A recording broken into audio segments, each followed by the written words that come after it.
नमस्कार। आप देख रहे हैं ग्रेटर जम्मू वर्चुअल और मैं पंकज खजूरिया। साथियों, कल सीबीएसई की 12वीं कक्षा का जो है वो रिज़ल्ट निकला और इस रिज़ल्ट में अब की बार बच्चों ने काफ़ी अच्छा परिणाम दिया। अगर हम बात करें परसेंटेज वाइज तो इस बार 99.37 जो हैं वो बच्चे पास आउट हुए। लेकिन अब की बार जो एक सबसे बड़ा चैलेंजेस था स्टूडेंट्स के लिए वो ये था कि वह कोरोना के चलते जो रेगुलर रूटीन में एग्ज़ाम होते हैं वो नहीं दे पाए और अब की बार उनको कुछ नए इवैल्यूएशन सिस्टम से गुजरना पड़ा। आइए बात करते हैं आरुषि वर्मा से। आरुषि जी, सबसे पहले आपके जो मार्क्स आए हैं 98.5, उसके लिए बहुत सारी मुबारक। Thank you sir.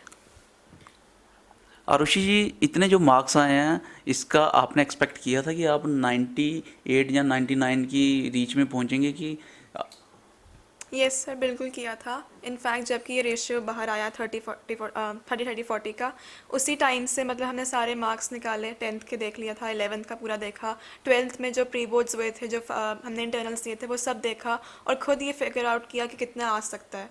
तो 97 से 99 की रेंज में ही मतलब एक्सपेक्टेशंस थी कि इतने ही आएंगे। इस बार कोरोना काल के दौरान जो क्लासेस नहीं हुई उसका कुछ सेटबैक रहा आपको? मुझे उसका कोई सेटबैक नहीं रहा। इनफैक्ट कि मतलब एक तरह से अच्छा ही हो गया, बिकॉज़ कोई भी क्लास छूटी नहीं, कोई टीचर बीमार नहीं पड़ी, या अगर बीमार थे भी नहीं तो कोई छुट्टी नहीं पड़ी, या फिर कुछ बंक नहीं हुआ, कुछ भी नहीं हुआ। मतलब ना टीचर की साइड से ना बच्चों की साइड से अटेंडेंस फुल रही इस बार, तो कोई सेटबैक नहीं हुआ। आपका फेवरेट सब्जेक्ट कौन सा है? इंग्लिश। इंग्लिश, कोई ख़ास वजह? मतलब जब से मैं क्लास 5th में थी तब से मैंने नॉवेल्स पढ़ना शुरू किया था। मैं स्कूल लाइब्रेरी से जाके इशू करवाती थी, तब मैंने कलेक्शन करना शुरू नहीं किया था, बट नॉवल पढ़ना शुरू किया था, तो तभी से इंग्लिश मेरा फेवरेट सब्जेक्ट बन गया था, मतलब नॉवेल्स पढ़ने की वजह से। आप कौन से कॉलेज में या यूनिवर्सिटी में सोचते हो कि आपको जाना है अभी? उसके लिए क्या तैयारियां चल रही हैं? उसके लिए तो कुछ तैयारी नहीं है, बस यही है कि मेरिट बेस्ड पे होता है। आज सुबह ही मैं वो मतलब कट ऑफ्स के साथ मिला रही थी अपने मार्क्स, तो वो कट ऑफ ठीक बैठ रहे थे। तो आई गेस दिल्ली यूनिवर्सिटी के top colleges maybe Miranda house या फिर लेडी श्री राम में से एक। एलएसआर। जी। आउट ऑफ 24 आवर्स आप अपना कितना टाइम डिवोट करते थे अपनी स्टडी को?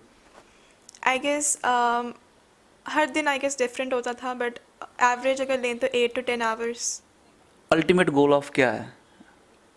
Ultimate goal I have to crack civil services, and then उसके साथ साथ राइटिंग का भी रखना है, मतलब राइटर भी बनना है।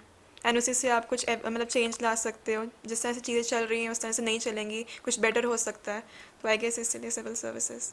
आपको लगता है कुछ चेंजेस लाने की ज़रूरत है जो होने चाहिए वर्तमान समय में? कोई एक दो?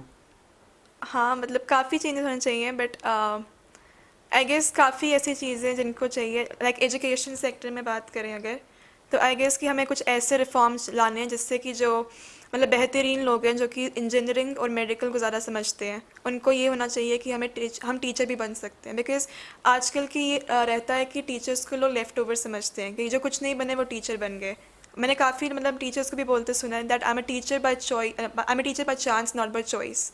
तो वो चीज़ को लाने के लिए कि कोई लोग टीचर बाय चॉइस भी बने, तो आई गेस वो रिफॉर्म लाने के लिए सिविल सर्विसेज से बेटर कुछ नहीं हो सकता। आइए बात करते हैं रूबी कोतवाल जी से। रूबी जी, सबसे पहले आपको बहुत सारी मुबारक हो 98.3% मार्क्स लेने के लिए। Thank you so much. तो आपने नॉन मेडिकल में टॉप किया है जोधामल पब्लिक स्कूल में। तो अब की बार जो एग्ज़ाम रहे हैं कुछ अलग किस्म के रहे हैं।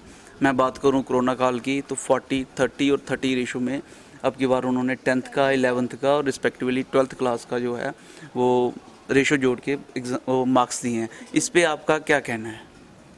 देखो, ये तो हमें सबसे बड़ी सीख देते हैं कि फ्रॉम द बिगनिंग तुम्हें कंसिस्टेंट रहना है। तो 11th में भी आपको कंसिस्टेंट रहना है। अब किसको पता था कि 11th के मार्क्स भी इसमें जुड़ेंगे, और 10th में तो सभी फोकस्ड होते हैं सिंस बोर्ड क्लास है।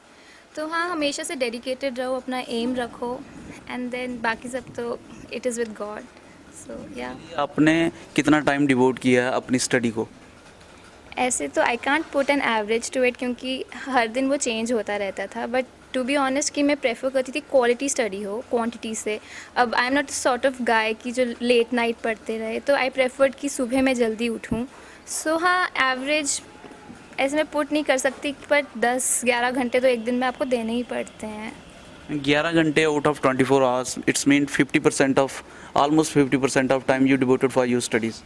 हाँ हाँ, मतलब कि आप स्टार्टिंग से दे रहे हो तो इतना एनफ है, सफिशिएंट है. What will be the next target? I am thinking to do maths honours now. Which university?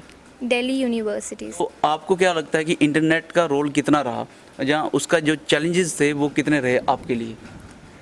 सच बात है ये तो कि इंटरनेट की वजह से काफ़ी सारे स्टूडेंट्स अफेक्ट हुए हैं इस बार. मे बी इनिशियल डेज में 1-2 मंथ्स के लिए आई वाज आल्सो अफेक्टेड. मैं क्लासेस नहीं अटेंड कर पा रही थी. देन ऑफ कोर्स मुझे वाईफाई इंस्टॉल करना ही पड़ा. बट बहुत सारे बच्चे ऐसे हैं जो वाईफाई नहीं ले पा रहे थे, तो उनको लास्ट मोमेंट तक भी उनका अटेंडेंस का भी प्रॉब्लम रहा और वो क्लासेस भी अटेंड नहीं कर पा रहे थे. तो वो अफेक्ट कहीं ना कहीं तो करता ही है. इस रिज़ल्ट का क्रेडिट बहुत सारे लोगों को जाता है. Beginning with God, thank you so much God ji. फिर उसके बाद मेरे फैमिली मेम्बर्स, उन्होंने बहुत मुझे, मतलब all the time they kept me motivated. Then मेरे स्कूल फैकल्टी, टीचर्स, उनकी गाइडेंस, उनका सपोर्ट, मतलब कि all time they were available to us. तो हाँ, we were free to ask them anything any time. आज हम बात करेंगे 12वीं कक्षा में अभी उत्तीर्ण हुए हरमनप्रीत कौर से, जो जोधामल पब्लिक स्कूल के नॉन मेडिकल के स्टूडेंट हैं, जिनके 98% मार्क्स आए हैं. हरमन जी, सबसे पहले तो आपको बहुत सारी मुबारक. Thank you sir. ये जो आपने इतने मार्क्स लिए हैं, इसका आप जो श्रेय है वो किसको देना चाहोगे priority wise? Sir I think सबसे पहले तो पेरेंट्स को होता है, फिर फैमिली मेम्बर्स, फिर टीचर्स और फिर अपनी मेहनत तो है ही. आप अपनी मेहनत को सबसे बाद में रख रहे हैं, कुछ खास वजह?